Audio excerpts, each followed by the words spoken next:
O Gilson Siqueira mandou aqui pra gente. Rafa, pergunta pro Emanuel se o Trump é o melhor político que eles têm na atualidade. Aí eu vou te perguntar, vou abrir um pouco mais a questão pra gente conseguir até mesmo debater um pouco mais sobre essa situação. A gente sempre gosta... Cheguei a pergunta dele. Perfeito. A gente sempre gosta de trazer esse xadrez político, né? Tentar entender o que está vindo por aí, sem tentar tomar muito lado, né? A gente não gosta, a gente gosta de analisar, como se fosse um estudioso daquilo ali. Como é que você vê as eleições norte-americanas para 2024? A gente está no meio já do mandato Biden, né? O Biden acabou de perder muita popularidade, né? Ele já chegou meio complicado ao poder, né? Porque ele não tinha um discurso tão populista, igual, por exemplo, de um Trump ou até mesmo de um próprio Barack Obama, né? O Biden era meio centro ali, né? O pessoal não via muito a lógica dele de discurso populista, assim, né? O líder, aquele que precisa do apoio popular do povo. E aí, depois da decisão dele do Afeganistão e agora da Ucrânia, ele perdeu muita popularidade dele. Ele teve ali uma perda na bomba de combustível ali, né? Dos preços, a inflação está alta, enfim.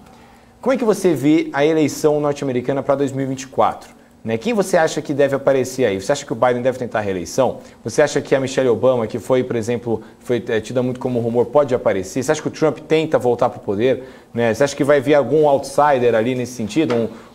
Sei lá, igual o Andrew Yang, né? Que era aquele lá, o empresário asiático lá de Nova York, que era um cara de mercado, mas meio centro-esquerda, enfim. Ou um Bernie Sanders, né? Que, enfim, tá velho, mas, enfim... sempre ali aparece. Vamos acusar de geriatrofobia daqui a pouco. Não, eu sou santista, mas eu tenho um lugar de fala. Mas o Bernie Sanders, enfim, que está com 85 anos, se não me engano. Enfim, como é que você vê tudo isso? Você acha que vai ser uma eleição disputada?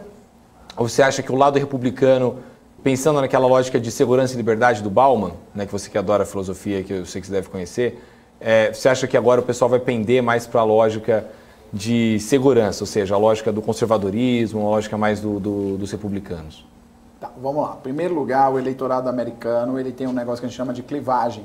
Tá?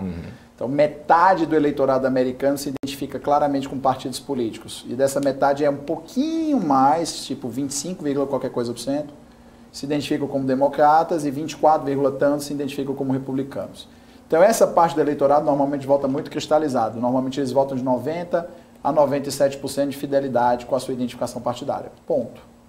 O que os americanos fazem nas eleições, os políticos americanos, é tentar mover essas suas bases para fazerem campanha, para saírem tentando convencer os independentes, que é essa outra metade da população.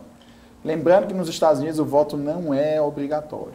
Por não ser obrigatório, normalmente a abstenção costuma ser alta. A eleição do Biden, essa última eleição do Biden foi um caso totalmente atípico. Você teve aí quase 140 milhões de votos, um pouco mais, eu acho, para a eleição presidencial americana. Elas nunca tiveram tanto voto assim na história.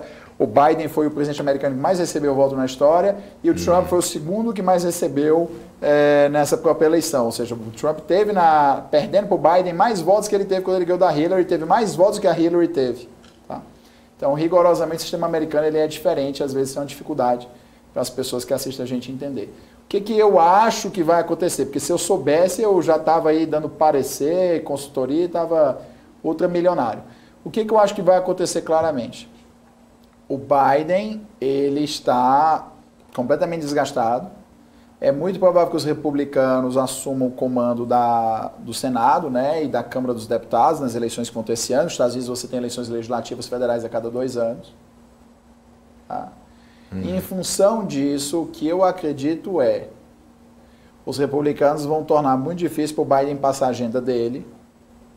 Biden vai continuar sendo culpado pela inflação elevadíssima nos Estados Unidos, porque durante o Trump não tinha essa inflação, e as pessoas começam a reconhecer várias deficiências do governo Biden, por exemplo, ele dizer, o maior recorde de criação de empregos da história do governo Biden. Pô, todo mundo sabe que isso começou no final do governo do Trump, foram as medidas contra o Covid.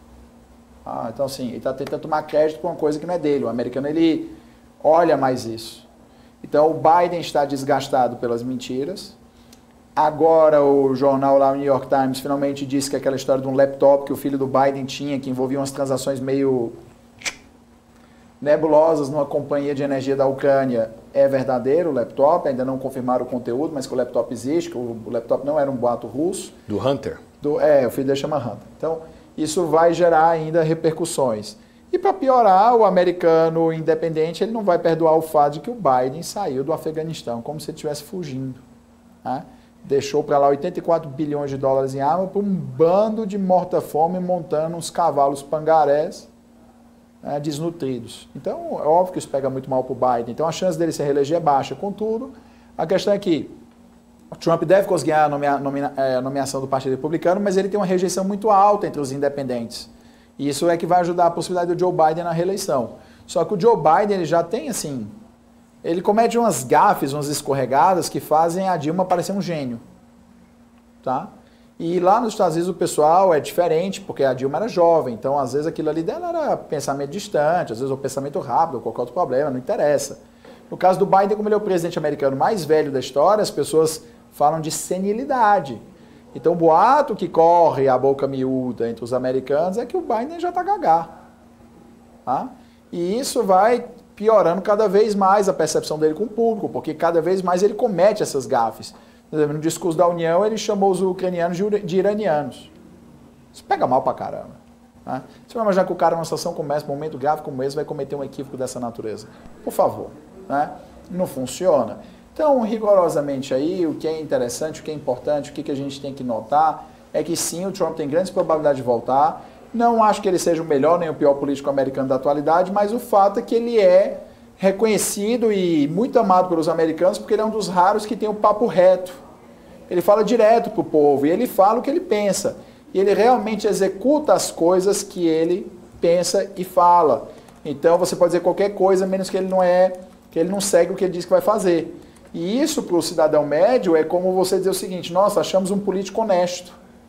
E é por isso que ele tem esse amor tão grande da população americana. Não é pelo histrionismo dele, não é por nada, pelo contrário, isso afasta muitos eleitores. Provavelmente se ele fosse mais manso com as palavras, se ele fosse mais educado, um tom mais baixo, ele teria muito mais eleitores. Mas isso descasa com a personalidade dele de ir para o confronto com quem ele acredita. E é isso, e isso é uma das coisas que acontece, por exemplo, com o Bolsonaro e o Lula.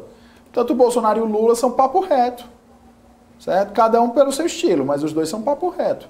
Então, os seus eleitores, não é que eu não estou dizendo que os dois falam a verdade, porque no Brasil as coisas são um pouquinho diferentes, né? Mas esse papo reto na comunicação com o eleitor cativa, porque você consegue se relacionar com o seu político, porque você sente que ele não mente para você. Alguns mentem, mas a sensação é de que ele não mente.